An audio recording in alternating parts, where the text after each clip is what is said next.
Ça fait 10 ans qu'on a emmené ce conteneur du, de Dubaï. Ok, j'ai peur d'ouvrir ce conteneur parce que ça fait pratiquement euh, 2 ans que j'ai pas été au Cameroun. En général, je venais régulièrement et je l'ouvrais tout le temps parce que quand il pleut, il y a de l'humidité à l'intérieur. On a déjà perdu une tonne d'affaires qui ont été moisies, rouillées, etc. J'ai peur de regarder. Euh, pour être confortable, l'Afrique est déjà un challenge, ok? Être en Afrique, c'est déjà un challenge. Parce que nous sommes habitués, il ne faut pas se mentir, ok? Nous sommes habitués au confort de l'Europe. Et quand on vient en Afrique, on a besoin d'un certain confort quand on veut s'installer. Personnellement, la maison familiale qui est derrière moi là, n'est pas à mon confort. Ok, la cuisine n'est pas à mon confort. Et le fait de devoir euh, partager en fait un tout avec tout le monde, ça rend inconfortable. Ça ne nous permet pas d'être à l'aise. Voilà ma maison qui est en construction depuis. Je pense que ça fait 2 ans qu'on a depuis que on n'est pas revenu, qu'on l'a laissé comme ça en plan et qu'il serait temps de relancer les travaux pour pouvoir se sentir à l'aise. Donc quand vous voulez vous installer au pays, ok, quand vous avez décidé que vous venez de manière permanente, ne nous mentons pas, ok. Quand on sort de la diaspora, on a besoin d'un certain confort. Moi, ma maison était censée être construite en 3 mois, ok. Et ça fait 10 ans que le conteneur est là, avec tout ce qu'on avait ramené pour construire la maison. Ce qui fait que je ne suis plus confortable. Après un certain nombre d'années, j'ai besoin d'être installée chez moi. Et la priorité doit être de finir cette maison pour vider le conteneur. Et au moins quand on arrive au Cameroun, pour que nos enfants veuillent revenir au Cameroun et se sentir chez eux, elles doivent avoir un chez elles. Et c'est là-dessus qu'on doit concentrer nos efforts. Voilà un petit peu ce que je voulais partager avec vous, mes impressions, après avoir passé 2 ans hors de la lumière. Après avoir passé 2 ans, presque pratiquement 2 ans, 1 an et demi hors du Cameroun. Voilà. Voilà ce qui me dérange beaucoup au pays. Pour laver le linge, le problème c'est qu'il n'y a pas d'eau et on est obligé d'utiliser l'eau de la pluie. Ok, on a fait ce système là où l'eau est récupérée par la pluie et arrive dans le fût. Et ce qui fait que c'est avec ça qu'on lave l'eau, mais cette eau en général des saletés. Ok, continue. Continue.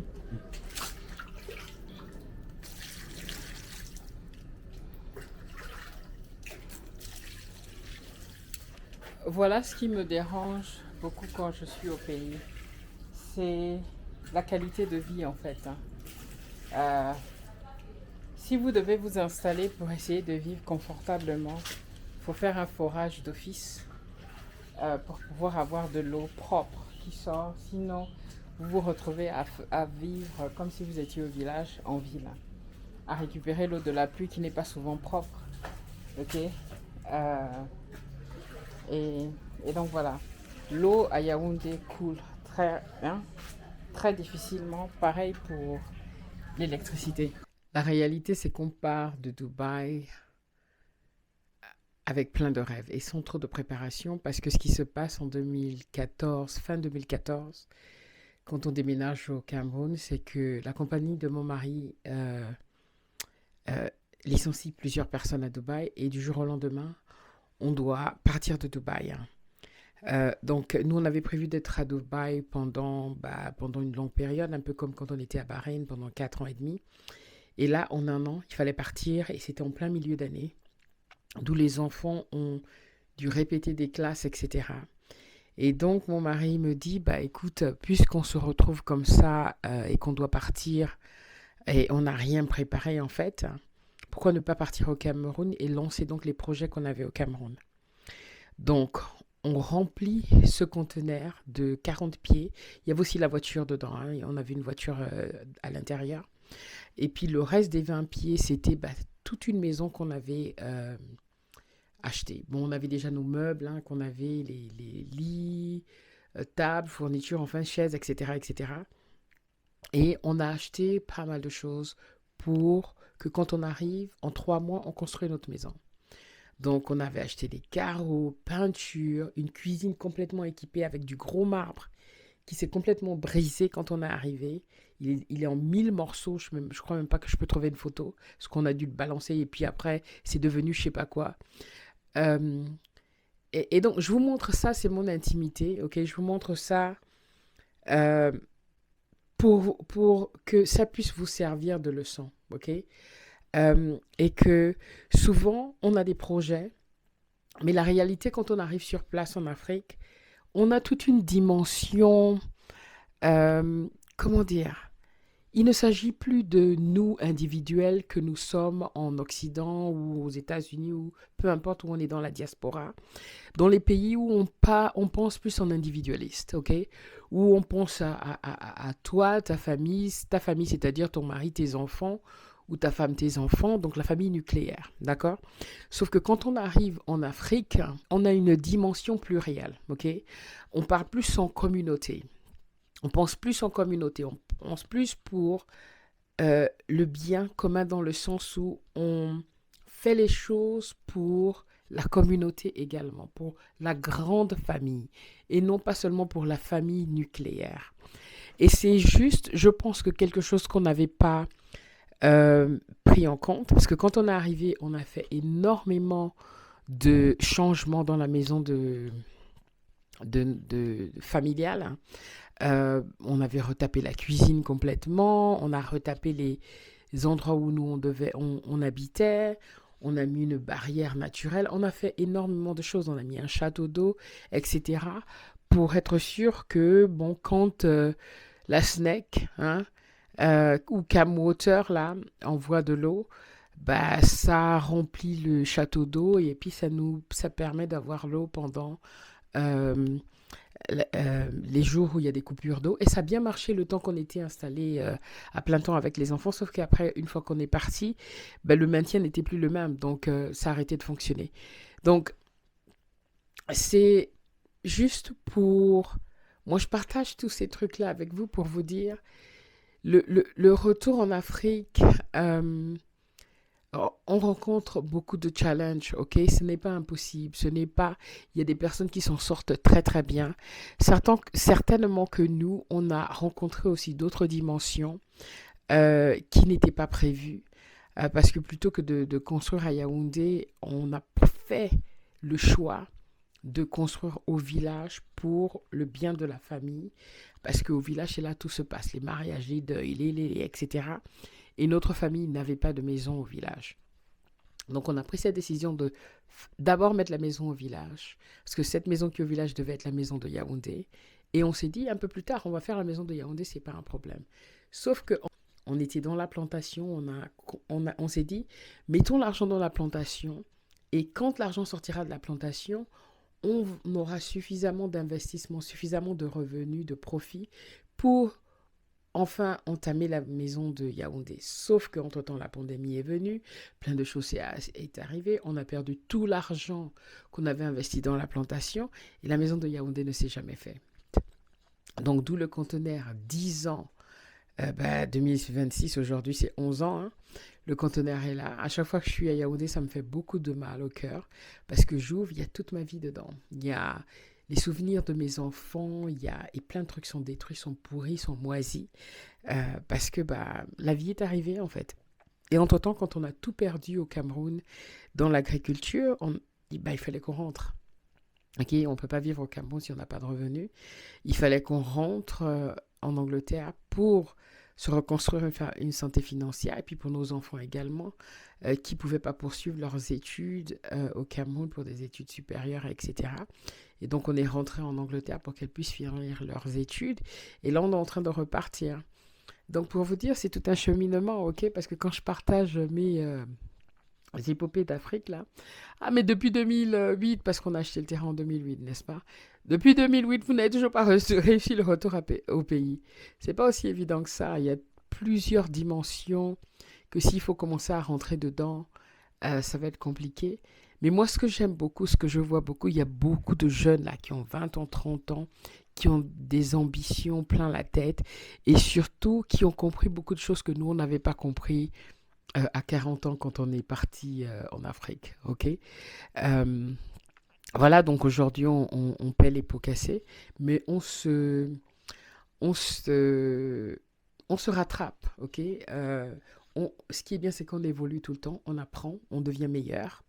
Et qu'à l'époque où on avait fait le retour au pays en 2015, parce que entre 2008 et 2015, il y avait des gérants qui ont géré la plantation, etc. Enfin, on ne va pas rentrer là-dedans, ok? Ça, c'est d'autres épopées qui nous ont vraiment, qui nous ont pas réussi non plus. Et là, la nouvelle philosophie, hein, je pense que je l'ai déjà partagée plusieurs fois, c'est que moi, aujourd'hui, je me concentre plus sur construire un bien-être pour moi et mes filles et mes enfants. Ok. C'est-à-dire finir la maison de Yaoundé pour qu'elles aient un chez elles, comme je l'explique dans la vidéo. Parce que les enfants n'ont pas eu une bonne expérience du Cameroun. Et je pense que si on leur construit une maison qui correspond à leurs standards et surtout une maison où quand elles arrivent, elles sont chez elles et on prend le temps de leur faire visiter le côté positif du Cameroun, parce que je vous promets qu'il y en a, le Cameroun est très beau, très très beau. Bon, et maintenant il faut préparer son mental parce qu'on va rencontrer la corruption partout. Hein, si vous voulez aller à Kribi, vous allez trouver les policiers en chemin qui vont vous faire chier pour vous demander de l'argent ou qui vont essayer de vous inventer des trucs pour vous prendre de l'argent. Ça, on ne peut pas rater. Ça c'est toujours là, ok. Euh, mais il y a une façon de visiter le Cameroun, il y a une façon d'être au Cameroun où on passe un moment agréable. Moi, c'est de ne plus tellement me focaliser sur forcément essayer de faire du business au Cameroun même. Personnellement, mon mari, lui, va continuer dans l'agriculture et je serai toujours derrière en support pour lui. Mais je me concentre sur nous construire une vie au Cameroun, c'est-à-dire vivre au Cameroun pleinement, avoir une maison, etc., où on est confortable, hein, et continuer mes business en ligne. Ok, aujourd'hui, je travaille pour un club privé de voyage. Ok, c'est du network marketing qui permet de faire de l'argent supplémentaire, qui me permet de voyager beaucoup moins cher. Si vous connaissez la chaîne et si ça fait longtemps que vous êtes abonné, vous savez que je suis une passionnée de voyage. Donc j'ai trouvé un moyen de voyager moins cher, de manière luxueuse, parce qu'on prend de l'âge, on a besoin d'un peu plus de luxe, hein, et de gagner de l'argent en même temps. Et d'ailleurs, si vous voulez en savoir plus, faites-moi savoir. J'ai un lien en bas pour vous faire une présentation, ok? C'est vraiment un boulot qu'on peut faire partout. Moi, là où je suis, je sais que essayer de gagner de l'argent en Afrique, à part dans la location, ce que je fais au Gabon, euh, au Cameroun, je ne pense pas, ok? Une fois qu'on sera sur place et qu'on relancera l'agriculture, ok, mais pour le moment, la concentration est sur comment vivre de manière harmonieuse au Cameroun, ok? Comment juste enjoy, prendre, prendre goût. Ah, Lord Jesus, c'est pas ce que je veux dire. Comment profiter de toutes les bonnes choses qu'a le Cameroun. Et le Cameroun a énormément de bonnes choses. Le ndolé, le poisson braisé, si on parle que de la nourriture, les gambas, aïe aïe aïe, maman nangaï, ok? On a tellement de bonnes choses au Cameroun. Euh, des plages, il n'y a pas que Kribi, il y a Limbé. Euh, on a été à Yoyo Plage, qui est la plus longue plage d'Afrique centrale, hein, je crois. Euh, y a beaucoup de merveilles au Cameroun, ok? J'ai envie d'aller au nord. J'ai plutôt envie maintenant de découvrir le Cameroun, un peu comme je découvre d'autres pays quand je voyage. Et plutôt que de me concentrer sur essayer de faire de l'argent à tout prix au Cameroun, ce qui n'a pas marché jusque-là à cause de la corruption, et puis trouver des personnes de confiance, ok? Donc maintenant, c'est construire la maison, faire des business à l'extérieur qui profitent le pays. Ok. Moi, de toute façon, je suis freelancer et je suis entrepreneur, donc je fais toujours plein de petits trucs à côté. C'est tout ce que je voulais partager avec vous. Ok. Il n'y a rien à rajouter vraiment. Donc, quand je vous montre tout ça, d'accord, le château d'eau, par exemple, comme j'expliquais, on rencontre beaucoup de problèmes. Nous, ce qu'on prévoit faire avec notre maison à Yaoundé, c'est de faire construire un forage. Ok. Ça faisait longtemps qu'on devait le faire, mais c'est un camp familial. D'accord. Donc, maintenant qu'on a notre parcelle qu'il faut bon, morceler, on est en train de travailler dessus et enregistrer, on va faire un forage pour la maison qui pourra profiter évidemment au camp. On va également mettre des panneaux solaires. Ok, bien qu'on vous vole les panneaux solaires, on en avait. On vole les panneaux solaires, on en avait à la plantation. Mais bon, vu que là c'est dans un camp fermé avec gardien et tout, euh, voilà. Donc on a tellement d'expérience aujourd'hui avec l'Afrique, avec le Cameroun, que euh, aujourd'hui on ne se fait plus berner aussi facilement. Bon, vous allez dire, je me suis fait avoir avec la vidéo où je me suis fait avoir, où on m'a vidé mon compte MTN. En tout cas, ça là, je venais de revenir au pays. J'étais tellement excitée d'être au pays que j'ai fait tomber comment on appelle ça? J'ai fait tomber mes gardes, ok? Je sais maintenant qu'il ne faut plus faire tomber les gars quand on arrive. On fait attention. Mais il fait bon vivre au Cameroun, honnêtement. Si on arrête de parler, par exemple, du retour au pays, de vouloir construire, de vouloir faire tellement de choses, entreprendre pour développer l'Afrique. Si on est là, on a les moyens parce qu'on a des revenus qui viennent d'Europe ou qui viennent de... Beaucoup d'entre nous faisons des business en ligne, etc. On peut très bien vivre, honnêtement. Ce qui fait mal, c'est quand on essaie d'entreprendre sur place parce qu'il y a tellement, tellement de challenges. Donc moi, honnêtement, je n'essaye plus du tout d'investir, d'entreprendre des business. Comme je disais, construction, euh, et puis faire des business en ligne qui permettent de gagner de l'argent. La construction au Gabon qui permet d'avoir un revenu passif. Et puis qui sait, un peu plus tard, peut-être lancer aussi des appartements au Cameroun, parce que moi, ça, c'est mon dada. Et puis la plantation, bah... Voilà, d'ailleurs, on a une chaîne sur la plantation, ok, où la plantation où Serge, mon mari, bon, là, elle est en stand-by, la chaîne, depuis un moment, parce que ben, la plantation est aussi en stand-by. Hein. Merci pour votre soutien. Beaucoup se sont inscrits dernièrement. Merci beaucoup. Euh, c'est encourageant. Et comme je disais, ces vidéos, je les fais pour vous. Je les fais pour partager avec la diaspora. Et j'apprends tellement aussi de vous. J'arrive pas à répondre des fois à tous les messages, hein, mais je lis. Et mon Dieu, c'est une mine d'informations. Donc merci, merci beaucoup pour vos messages. Un jour, je vais m'asseoir euh, pour... peut-être pas un live. Les lives sont un peu difficiles pour moi.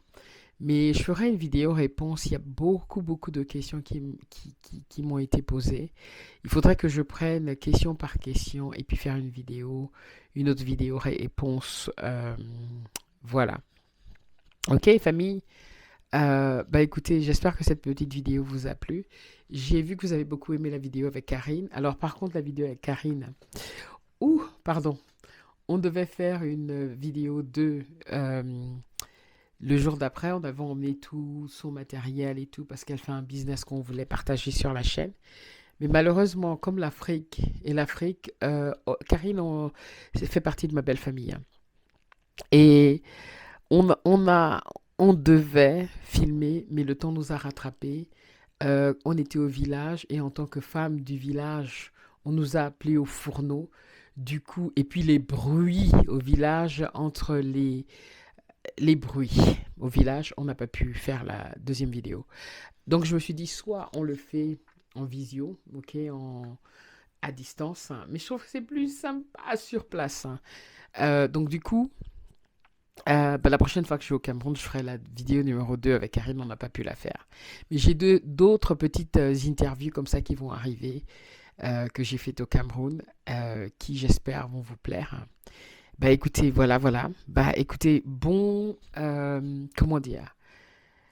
Je vous souhaite tout le meilleur pour votre retour au pays. Beaucoup d'entre vous c'est pourquoi vous êtes sur la chaîne. Travaillez sur votre retour au pays.